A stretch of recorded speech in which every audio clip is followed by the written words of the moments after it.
Hello friends, welcome to my YouTube channel CS classes with Ankit. दोस्तों, आज की tutorial में हम सी लैंग्वेज से स्ट्रक्चर ऑफ सी प्रोग्राम को डिस्कस करने वाले हैं। जो सी का प्रोग्राम होता है वो एक पैटर्न में लिखा जाता है।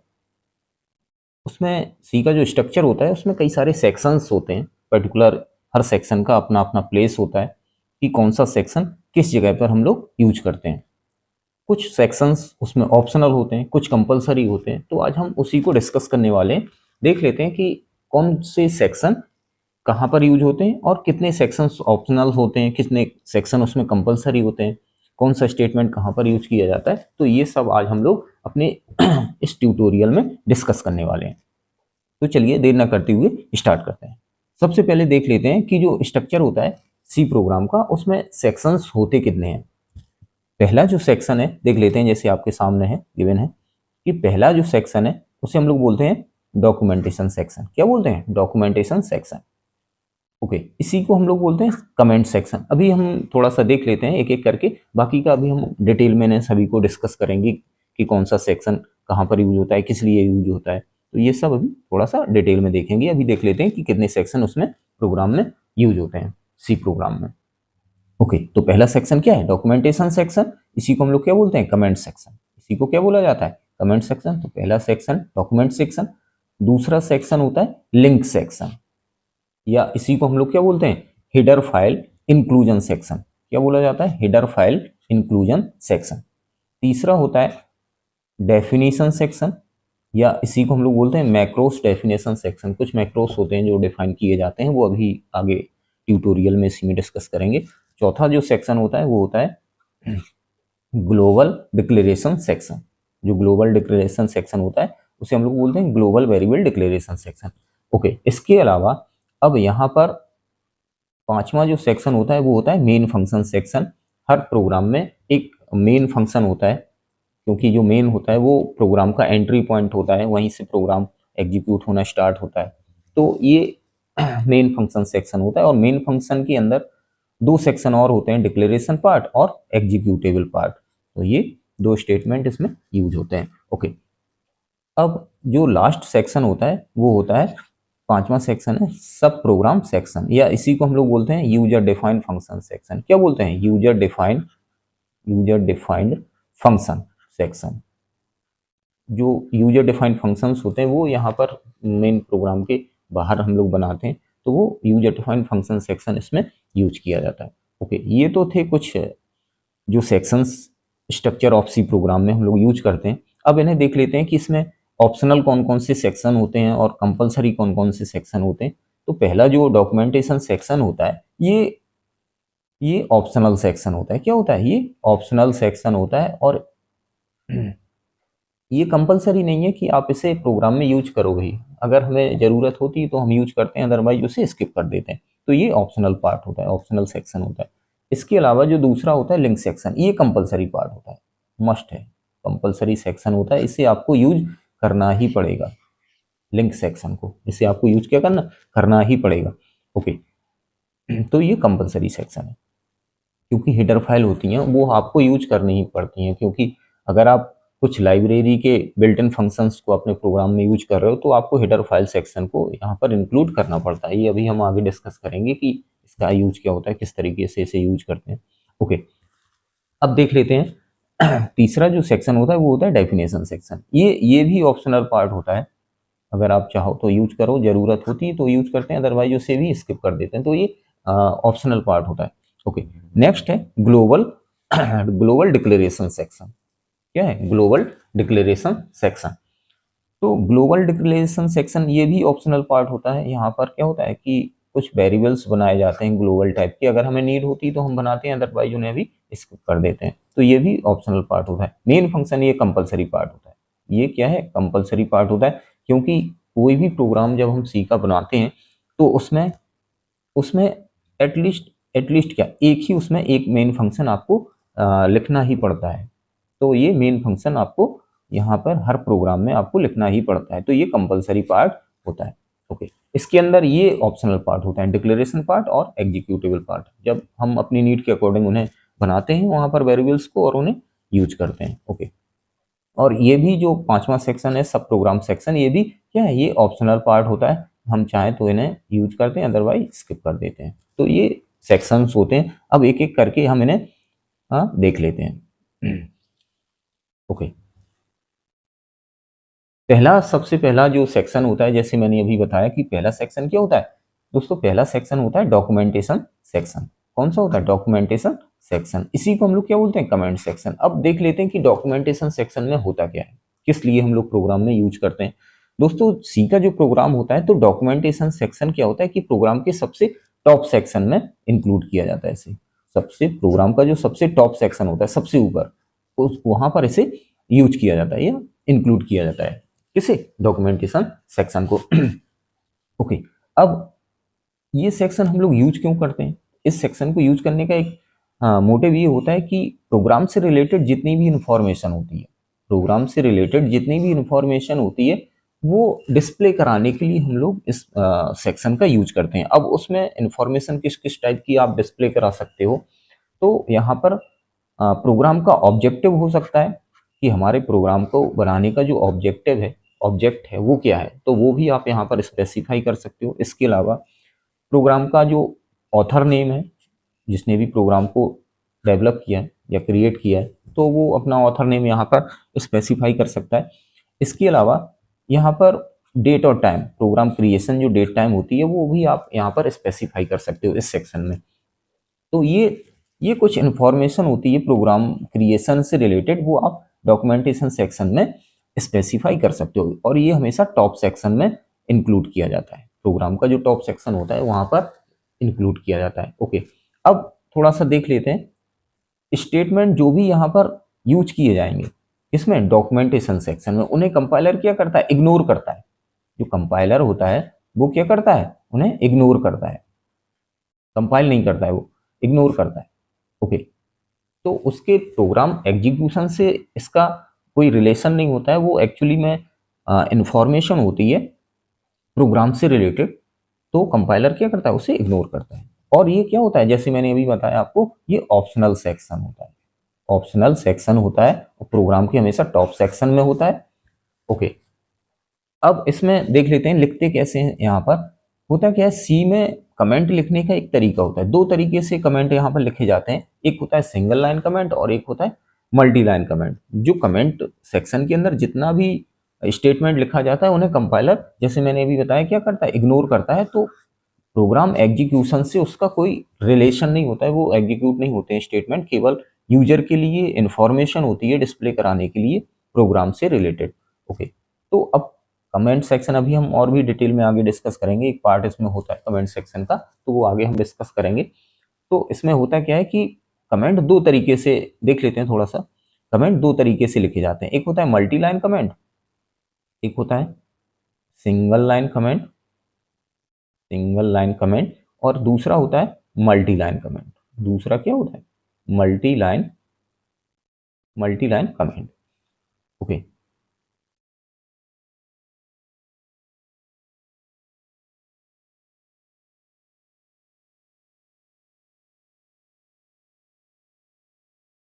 तो ये दो तरीके के कमेंट होते हैं, एक होता है सिंगल लाइन और एक होता है multi line comment. Okay,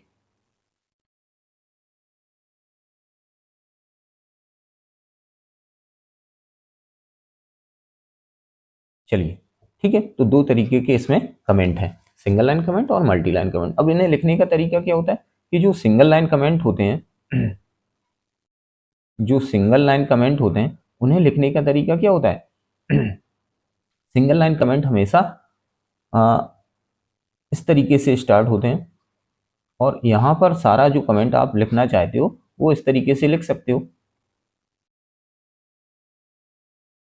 okay, देख लेते हैं एक बार फिर से। जो सिंगल लाइन कमेंट होते हैं वो सिंगल लाइन कमेंट हमेशा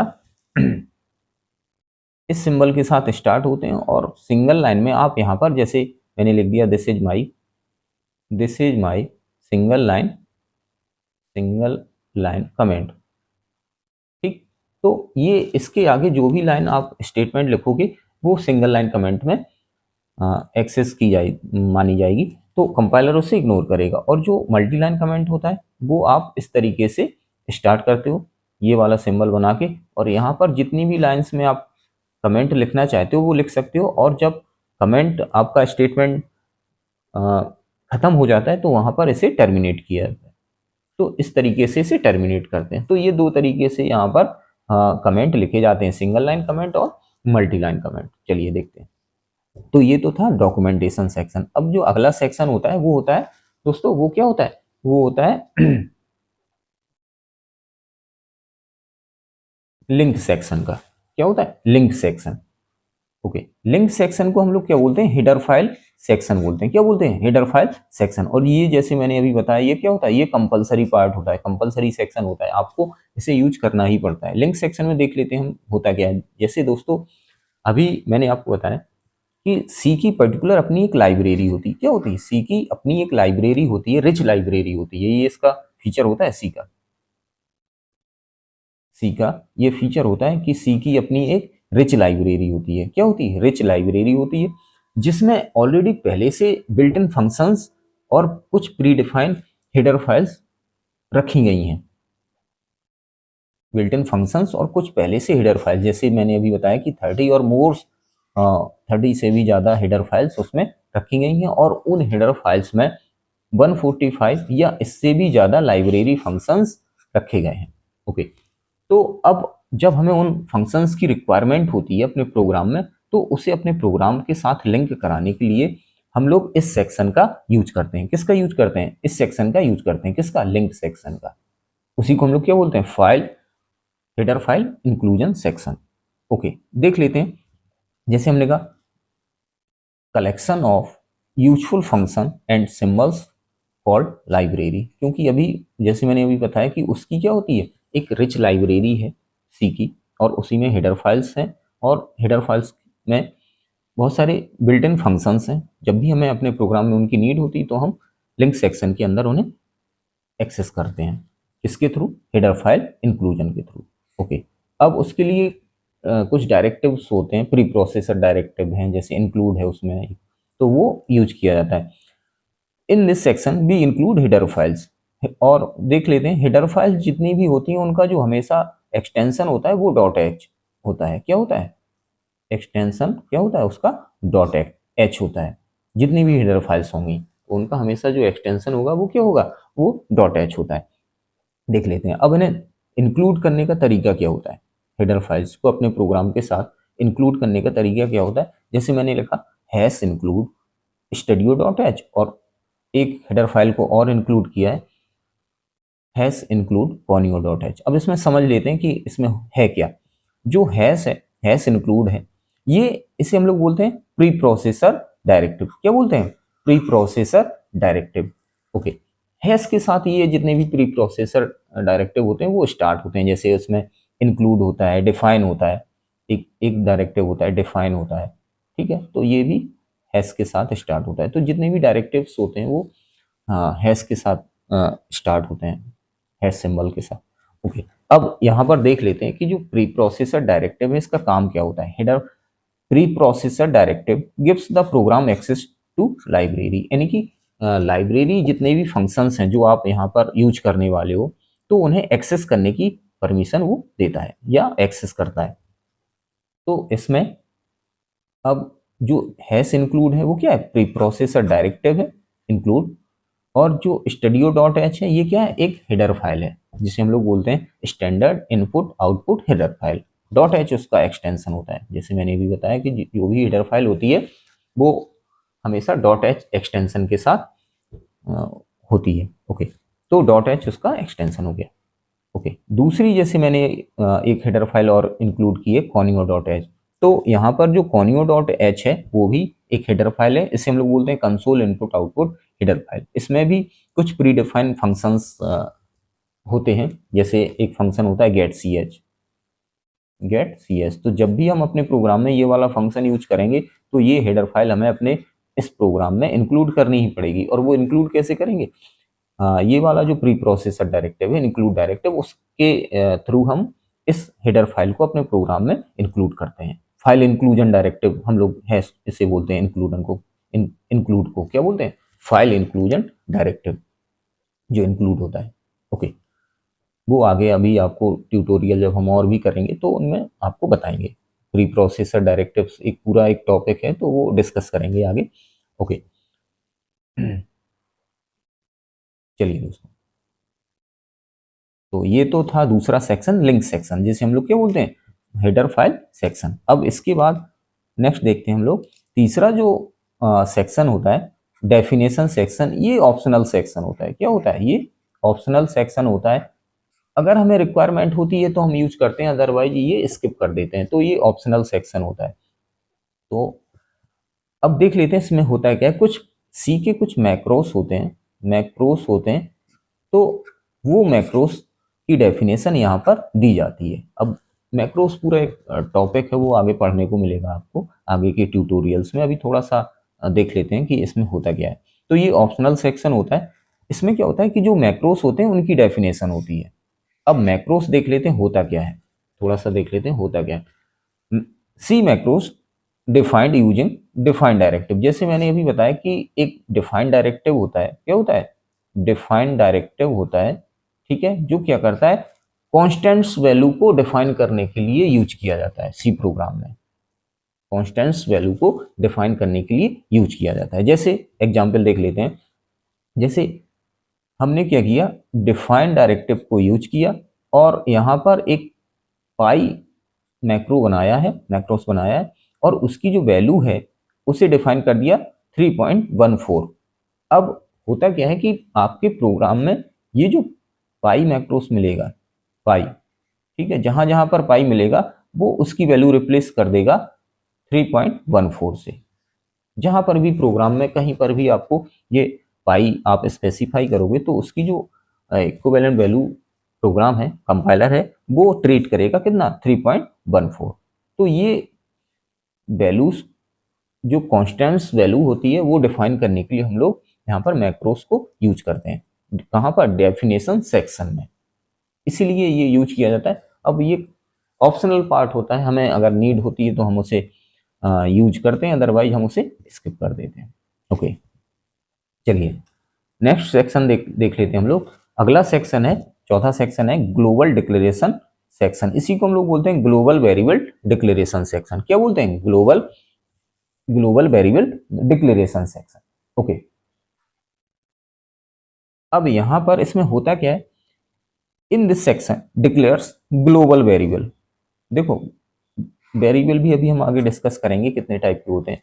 अभी समझ लेते हैं, लोकल वेरिएबल होता है और ग्लोबल वेरिएबल होता है। जो लोकल वेरिएबल होता है वो जनरली एक पर्टिकुलर फंक्शन के अंदर, किसी पर्टिकुलर ब्लॉक के अंदर यूज किया जाता है और वो उसी ब्लॉक में एक्सेसिबल होता है। उसे आप अदर साइड उस ब्लॉक के यूज नहीं कर सकते हो, ना एक्सेस कर पाते हो। लेकिन जो ग्लोबल वेरिएबल्स होते हैं वो पूरे होल प्रोग्राम में एक्सेसिबल होते हैं। जैसे यहाँ पर हम एक एग्जाम्पल देख लेते हैं। जैसे मैंने दिखाया हुआ है, global variables used in more than one function. आप सी प्रोग्राम में जितने भी फंक्शन क्रिएट करोगे, तो अगर आप ग्लोबल वेरिएबल बना रहे हो तो ग्लोबल वेरिएबल क्या होता है कि आप पूरे प्रोग्राम में उन सभी फंक्शंस में उस ग्लोबल वेरिएबल को यूज कर पाओगे। ठीक, ये होता है ग्लोबल वेरिएबल। उसका जो स्कोप होता है, जो ग्लोबल वेरिएबल होता है उसका स्कोप क्या होता है, उसका स्कोप पूरे होल प्रोग्राम में होता है और ग्लोबल स्कोप होता है। ठीक, ओके। और जो लोकल वेरिएबल होते हैं, तो लोकल वेरिएबल का जो स्कोप होता है वो पर्टिकुलर किसी एक जिस फंक्शन के अंदर वो क्रिएट किया जाता है वो उसी फंक्शन के अंदर यूज किया जाता है। तो उसका स्कोप क्या होता है, उसका स्कोप लोकल होता है। ओके, तो ये तो था लोकल और ग्लोबल वेरिएबल। ओके, अब देख लेते हैं हम लोग इसे डिक्लेयर कैसे करते हैं। जैसे हमने क्या किया, इसे मेन फंक्शन के ऊपर डिक्लेयर किया है इंट एक्स, तो ये ग्लोबल वेरिएबल होगा, सेमीकोलन लगा दिया। इंट यहाँ पर क्या है, इसे हम लोग डेटा टाइप बोलते हैं। क्या बोलते हैं? Data type. तो ये क्या करता है कि जो एक्स वेरिएबल आपने बनाया हुआ है ये इंटीजर टाइप की वैल्यू को होल्ड करेगा। ओके, इसलिए वो इंटीजर वहां पे हमने स्पेसिफाई किया होगा, तो वो डेटा टाइप होता है। वो अभी आगे आपको नेक्स्ट ट्यूटोरियल जब हम करेंगे तो वो पढ़ने को मिलेगा। इस तरीके से हम लोग ग्लोबल डिक्लेरेशन सेक्शन में ग्लोबल वेरिएबल्स को बनाते हैं। ओके, नेक्स्ट सेक्शन हम लोग देखते हैं। अगला सेक्शन है मेन फंक्शन सेक्शन। क्या है? पांचवा सेक्शन है मेन फंक्शन सेक्शन। ये कंपलसरी है, क्या है, कंपलसरी सेक्शन है। हर प्रोग्राम में जो सी का प्रोग्राम होता है, कोई भी प्रोग्राम हो, उसमें मेन फंक्शन होता ही है और एक ही मेन फंक्शन होता है। अब इसे हम लोग कहते क्या है, जो मेन फंक्शन होता है वो किसी भी प्रोग्राम का एंट्री पॉइंट कहलाता है। क्या कहलाता है? Entry point. किसी भी किसी भी प्रोग्राम का जो मेन फंक्शन होता है वो उस प्रोग्राम का एंट्री पॉइंट कहलाता है, क्योंकि जो कंपाइलर होता है वो प्रोग्राम को वहीं से रीड करना स्टार्ट करता है। कहाँ से? मेन फंक्शन से। जहां पर भी उसे मेन फंक्शन मिलता है वो प्रोग्राम को वहीं से कंपाइल करना स्टार्ट करता है या रीड करना स्टार्ट करता है। Okay, every program in C must have main function, मतलब प्रत्येक प्रोग्राम में एक मेन फंक्शन कंपलसरी होता ही है। There are two types of function. अब यहाँ पर हम लोग देख लेते हैं, जैसे मैंने आपको बताया कि सी में क्या होता है कि कई सारे फंक्शंस प्री डिफाइंड पहले से बनाए गए हैं। ओके, उसकी लाइब्रेरी में। लेकिन होता क्या है, जो फंक्शंस होते हैं वो दो टाइप के होते हैं। जो फंक्शंस होते हैं वो क्या होते हैं? टू टाइप्स के होते हैं। फर्स्ट होता है प्री डिफाइंड फंक्शन और सेकंड होता है यूजर डिफाइंड फंक्शन। अब प्री डिफाइंड फंक्शंस क्या होते हैं? प्री डिफाइंड फंक्शंस वो होते हैं जो पहले से ऑलरेडी बनाए गए हैं। प्री डिफाइंड फंक्शन जो पहले से बना दिए गए, प्री डिफाइन है। ओके, अब ये कहाँ पर होते हैं? ये जो सी की लाइब्रेरी है उसमें डिफाइन किए गए हैं। कहाँ पर? सी की लाइब्रेरी में। और जो यूजर डिफाइंड फंक्शंस होते हैं उन्हें यूजर अपनी नीड के अकॉर्डिंग खुद से बनाता है। यूजर नीड के अकॉर्डिंग अपने खुद से बनाता है, क्रिएट करता है। तो ये क्या होते हैं? ये यूजर डिफाइंड फंक्शंस होते हैं। ओके, तो दो तरीके के फंक्शन होते हैं, प्री डिफाइंड फंक्शन और user defined function. Okay, main function is the entry point of program. जैसे मैंने अभी बताया कि जो मेन फंक्शन होता है सी प्रोग्राम में, वो उस प्रोग्राम का एंट्री पॉइंट हम लोग उसे कहते हैं। ओके, देख लेते हैं मेन फंक्शन को लिखा कैसे जाता है। एक एग्जांपल मैंने दिया हुआ है, इंट मेन। अब यहाँ पर देख लेते हैं, और करली ब्रेसेस के अंदर जो भी स्टेटमेंट होते हैं वो वहां पर लिखे जाते हैं। अब देख लेते हैं होता क्या है। यहाँ पर जो इंट है, इंट क्या है? इंट यहाँ पर उसका रिटर्न टाइप है। इसका, इस मेन फंक्शन का इंट क्या है? एक रिटर्न टाइप होता है। अब ये बताता है कि जो मेन फंक्शन है वो एक इंटीजर वैल्यू ऑपरेटिंग सिस्टम को रिटर्न कर रहा है। किसे रिटर्न कर रहा है? ऑपरेटिंग सिस्टम को। किस टाइप की वैल्यू रिटर्न कर रहा है? इंटीजर। क्यों? क्योंकि इसका रिटर्न टाइप क्या है? इंट है। इस वजह से वो इंटीजर टाइप की वैल्यू ऑपरेटिंग सिस्टम को रिटर्न कर रहा है। ओके, जैसे मैंने अभी बताया कि जो मेन फंक्शन होता है वो क्या होता है? एंट्री पॉइंट होता है किसी भी प्रोग्राम का। और जो मेन फंक्शन है वो क्या है? प्री डिफाइंड फंक्शन है। प्री डिफाइंड फंक्शन है। क्यों? क्योंकि इसकी जो डेफिनेशन है वो सी की लाइब्रेरी में पहले से डिफाइन करके रखी गई है। ओके, इस वजह से वो क्या है? एक प्री डिफाइंड फंक्शन है। ओके, तो लिखने का तरीका ये होता है, इस तरीके से हम लोग उसे डिफाइन करते हैं अपने प्रोग्राम में। ओके, नेक्स्ट इसी में देख लेते हैं। अब दो तरीके से इसे लिखा जाता है। एक तो उसका देख लेते हैं फिर से, एक तो उसका जो रिटर्न टाइप है,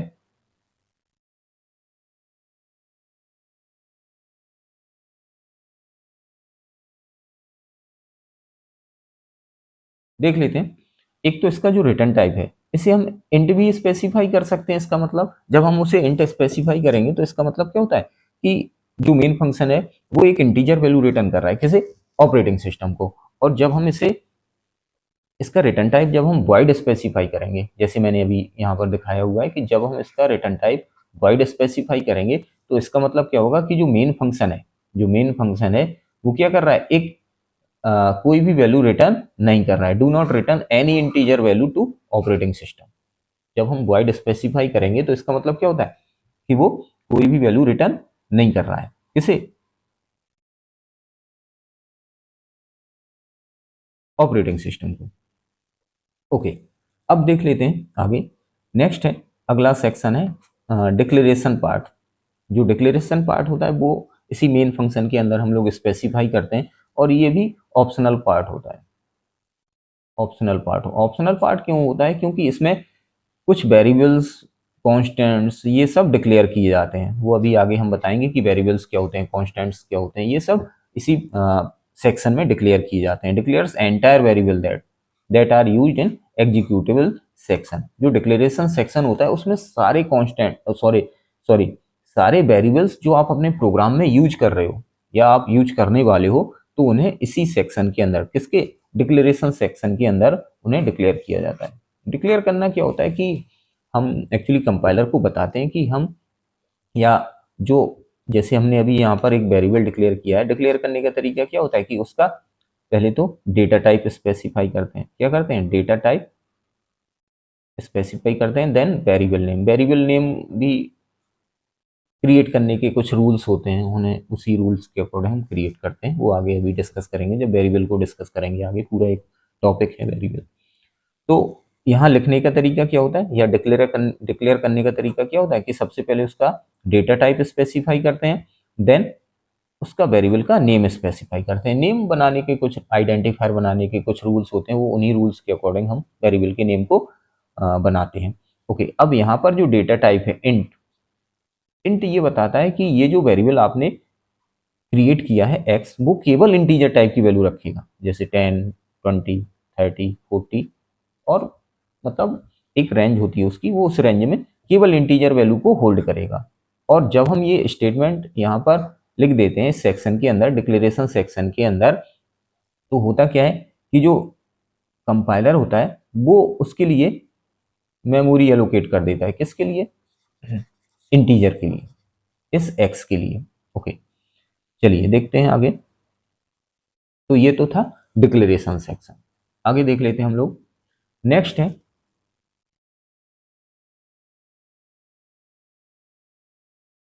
अगला है एग्जीक्यूटेबल सेक्शन।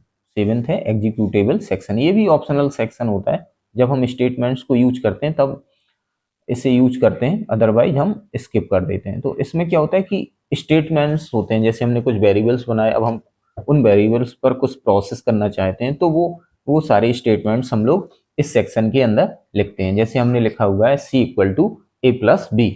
क्या लिखा हुआ है? C equal to A plus B. तो यहाँ पर जो सी, ए, बी, सी है, ये क्या है? ये वेरिएबल्स के नेम है, और जो इक्वल है ये एक ऑपरेटर है।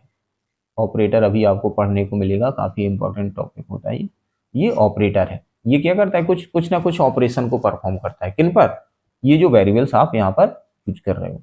तो ये काफी अच्छा टॉपिक है ऑपरेटर, ये आगे आपको पढ़ने को मिलेगा ओके आगे के ट्यूटोरियल्स में। ठीक, तो एग्जीक्यूटेबल सेक्शन भी क्या होता है? एक ऑप्शनल सेक्शन होता है, और यहाँ पर जितने भी प्रोग्राम के स्टेटमेंट्स होते हैं वो यहाँ पर स्पेसिफाई किए जाते हैं। ओके, नेक्स्ट है आठवां है कमेंट सेक्शन। कमेंट सेक्शन क्या होता है? जैसे मैंने अभी प्रोग्राम का जो ऊपर जो बता रहे थे टॉप सेक्शन में हम लोग तो वहां पर कमेंट सेक्शन हम लोग यूज कर रहे थे। तो यहाँ पर होता क्या है कि जो कमेंट सेक्शन होता है ये ऑप्शनल सेक्शन होता है। ऑप्शनल सेक्शन क्यों होता है? क्योंकि प्रोग्राम से रिलेटेड कुछ इन्फॉर्मेशन होती है या स्टेटमेंट से रिलेटेड कुछ इन्फॉर्मेशन जब हम यूजर को देना चाहते हैं तो वो कमेंट सेक्शन में स्पेसिफाई किया जाता है। Compiler does not execute comment. जो कंपाइलर होता है वो कमेंट को एग्जीक्यूट नहीं करता है। ये मैंने अभी पहले भी बताया आपको कि जो कंपाइलर होता है वो प्रोग्राम कमेंट्स को रीड नहीं करता है या एग्जीक्यूट नहीं करता है। वो केवल जो कमेंट होते हैं वो केवल यूजर से को रिलेटेड इंफॉर्मेशन होती है जो यूजर को हमें देनी होती है, स्टेटमेंट से रिलेटेड इंफॉर्मेशन होती है। ओके, अब कमेंट लिखे कैसे जाते हैं? दो तरीके के कमेंट हम लोग लिखते हैं। पहला होता है single line comment. Single line comment जैसे मैंने अभी बताया इस तरीके से लिखा जाता है, ये सिंबल यूज करते हैं, और यहाँ पर जो भी आप लाइन आगे स्पेसिफाई कर दोगे वो सिंगल लाइन कमेंट में मानी जाती है, और इसे टर्मिनेट नहीं किया जाता। वो ऑटोमेटिक जैसे लाइन क्लोज होगी वो टर्मिनेट हो जाता है। और जो दूसरा होता है वो होता है multi line comment. Multi line comment हमेशा इस सिंबल से स्टार्ट होता है और इससे टर्मिनेट होता है। अब बीच में जितनी भी लाइन्स आप कमेंट लिखना चाहते हो वो लिख सकते हो, और यहाँ पर इसे टर्मिनेट इससे कर देते हैं इस सिंबल से। तो ये दो तरीके के कमेंट होते हैं, सिंगल लाइन कमेंट और मल्टी लाइन कमेंट। और कंपाइलर इन कमेंट्स को क्या करता है कि उन्हें एग्जीक्यूट नहीं करता है, केवल यूजर को इन्फॉर्मेशन देने के लिए होती है। ओके, अब लास्ट है, नौवां है user defined function section. User defined function section, जैसे अभी मैंने मेन फंक्शन को एक्सप्लेन किया। मेन फंक्शन क्या होता है? वो प्री डिफाइंड फंक्शन होता है और वो प्रोग्राम का एंट्री पॉइंट होता है। लेकिन जो यूजर डिफाइंड फंक्शन होता है वो एक ऑप्शनल सेक्शन होता है। अगर हमें नीड होती है यूजर को तो वो अपनी नीड के अकॉर्डिंग फंक्शंस को क्रिएट कर देता है। ओके, देख लेते हैं function defined by the user called user defined function. देखो जैसे मैंने अभी बताया कि जो फंक्शंस होते हैं वो दो तरीके के होते हैं, पहला होता है प्री डिफाइंड फंक्शन और दूसरा क्या होता है, यूजर डिफाइंड फंक्शन। अब जो प्री डिफाइंड फंक्शंस होते हैं वो जो सी की जो लाइब्रेरी है, जो सी की लाइब्रेरी है उसमें डिफाइन किए गए हैं, और अगर हमें उन्हें यूज करना होता है तो हम उससे रिलेटेड, उस फंक्शन से रिलेटेड जो भी हेडर फाइल होती है, जो भी हेडर फाइल होती है उसे हम अपने प्रोग्राम में यूज कर लेते हैं। जैसे हमने अभी लिखा था include include studio dot H, तो ये लिखने का रीजन क्या था, यहाँ पर जो स्टूडियो डॉट एच है वो क्या है, एक हेडर फाइल है। कौन सी, standard input output header file. अब इसे हम लोग यूज क्यों कर रहे हैं, क्योंकि हम अपने प्रोग्राम में यूज करने वाले हैं क्या, print F function. Print F function हम अपने प्रोग्राम में यूज करने वाले हैं। इसका काम क्या होता है कि कुछ ना कुछ मैसेज को वो स्क्रीन पर डिस्प्ले कराने के लिए हम लोग इसका यूज करते हैं। तो अगर हम प्रिंट एफ फंक्शन अपने प्रोग्राम में यूज करना है हमें, तो हमें इस हेडर फाइल को, कौन सी, studio dot H header file को अपने प्रोग्राम में लिंक कराना ही पड़ेगा। क्यों, क्योंकि इस printf फंक्शन की जो डेफिनेशन है वो इसी हेडर फाइल के अंदर है। तो जब हम printf फंक्शन यूज कर रहे हैं तो हमें ये वाली हेडर फाइल इंक्लूड करानी ही पड़ेगी। ओके, ये रीजन होता है लिखने का। तो यहाँ पर हम लोग बात कर रहे थे किसकी, यूजर डिफाइंड फंक्शन की। तो यूजर डिफाइंड फंक्शन क्या होता है, ऑप्शनल फंक्शन होता है जिन्हें यूजर अपनी नीड के अकॉर्डिंग क्रिएट करता है, और अगर नीड नहीं होती तो नहीं करते। ओके, तो दो तरीके के फंक्शन है जैसे मैंने अभी बताया, प्री डिफाइंड फंक्शन और user defined function. Pre defined function जो पहले से क्रिएट है सी की लाइब्रेरी में, केवल हमें उन्हें यूज करना होता है या लिंक करना होता है अपने प्रोग्राम में। ओके, और जो यूजर डिफाइंड फंक्शन होते हैं वो यूजर अपनी नीड के अकॉर्डिंग क्रिएट कर लेता है। ओके, चलिए आगे देखते हैं। अब देख लेते हैं कि पहला जो सी का प्रोग्राम है वो हम लोग लिखते कैसे हैं, उसे लिखने का तरीका क्या होता है। एक सिंपल सा जो फर्स्ट सी का प्रोग्राम है वो हम आपको लिखने का तरीका बताते हैं। उसे एग्जीक्यूट करने का तरीका हम अभी बताएंगे आपको। कई तरीके होते हैं, कुछ आईडी होती हैं, कुछ आईडी होती हैं, उन पर हम लोग प्रोग्राम्स को रन कराते हैं। आईडी मतलब इंटीग्रेटेड डेवलपमेंट एनवायरनमेंट।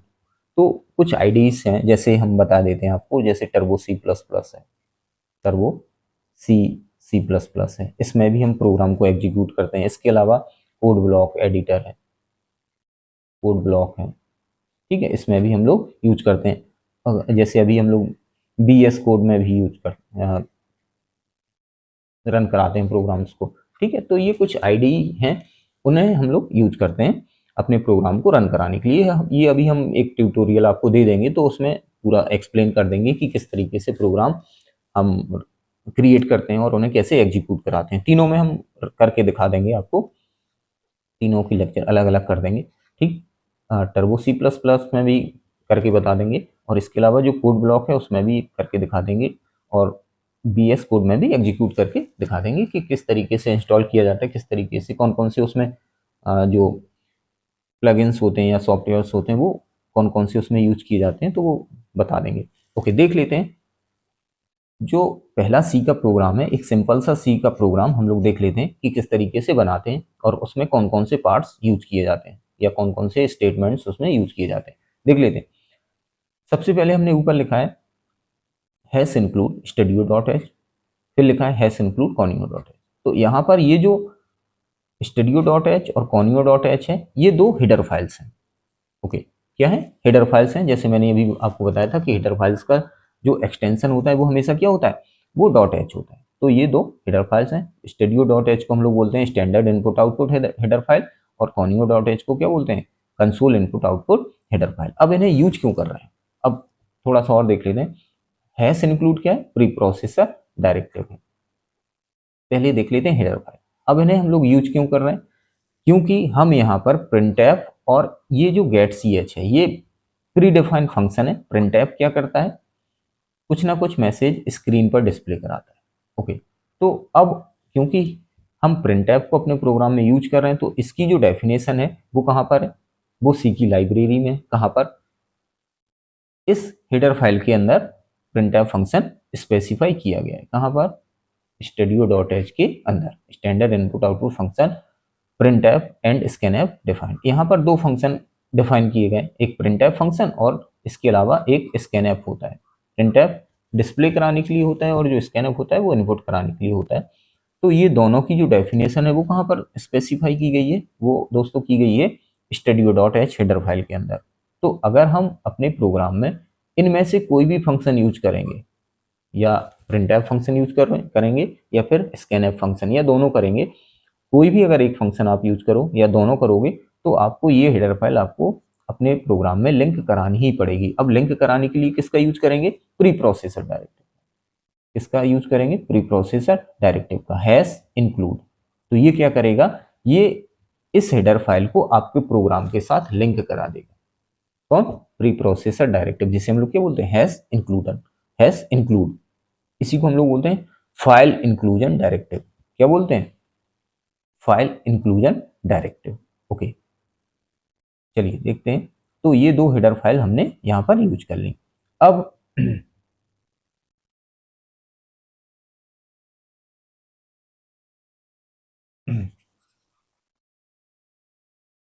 अब देखते हैं आगे। नेक्स्ट है मेन फंक्शन सेक्शन। क्या है, मेन फंक्शन हमने यूज किया, वॉइड मेन। तो यहाँ पर जो मेन है वो क्या है, प्रोग्राम का एंट्री पॉइंट है। जैसे मैंने अभी आपको बताया था कि जो मेन फंक्शन होता है, हर प्रोग्राम में एक मेन फंक्शन हमेशा यूज किया जाता है। तो मेन यहाँ पर क्या है, एंट्री पॉइंट है इसका प्रोग्राम का। और जो वॉइड है वो क्या है, एक रिटर्न टाइप है। इसका मतलब क्या है कि जो मेन फंक्शन है वो ऑपरेटिंग सिस्टम को कोई भी वैल्यू रिटर्न नहीं कर रहा है। वॉइड का मतलब क्या होता है कि कोई भी वैल्यू रिटर्न वो नहीं कर रहा है। अगर यहाँ पर इंट स्पेसिफाई होता तो वो क्या करता है कि मेन फंक्शन एक ऑपरेटिंग सिस्टम को इंटीजर टाइप की वैल्यू रिटर्न करता है। ओके, अब करली ब्रेसेस लगाते हैं हम लोग, ओपन करली ब्रेसेस और यहाँ पर क्लोजिंग करली ब्रेसेस। ठीक, तो इसके बाद हमने printf फंक्शन यूज किया, और printf के अंदर डबल कोट्स के अंदर हमने क्या स्पेसिफाई कर दिया, हेलो सी लैंग्वेज।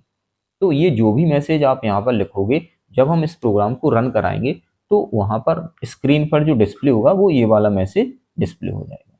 क्योंकि printf फंक्शन एक प्रीडिफाइंड फंक्शन है, जो क्या करता है कि उसके अंदर आप जो भी मैसेज स्पेसिफाई करोगे वो स्क्रीन पर उसे डिस्प्ले करा देता है कंसोल पर। तो ये लिखने का तरीका होता है printf को यूज करने का। ओके, इसके बाद गेट सी एच, जो गेट सी एच फंक्शन है उसकी डेफिनेशन conio.h हेडर फाइल के अंदर है। ये भी एक प्री डिफाइंड फंक्शन है। इसका काम क्या होता है कि ये क्या करता है कि जो आउटपुट होता है वो कंसोल पर आउटपुट को रोके रखता है, रोक के रखता है। तो ये इसका काम होता है, कुछ वेट करता है इनपुट के लिए। इस वजह से वो वहाँ पर ये इनपुट फंक्शन है, कंसोल से रिलेटेड, कंसोल से इनपुट लेता है। तो इस वजह से वो उसे रोके रखता है इनपुट को, क्योंकि जब तक आप उसे इनपुट नहीं दोगे वो स्क्रीन को रोक के रखता है। ओके, ये आगे डिस्कस करेंगे, वो पूरा फाइल हैंडलिंग के कॉन्सेप्ट्स में वो आएगा। तो दोस्तों ये तो था हमारा आज का ट्यूटोरियल, जिसमें हमने आपको स्ट्रक्चर ऑफ सी प्रोग्राम को डिस्कस किया। दोस्तों आज का हमारा ट्यूटोरियल आपको कैसा लगा हमें कमेंट सेक्शन में जरूर बताएं। तो दोस्तों थैंक यू।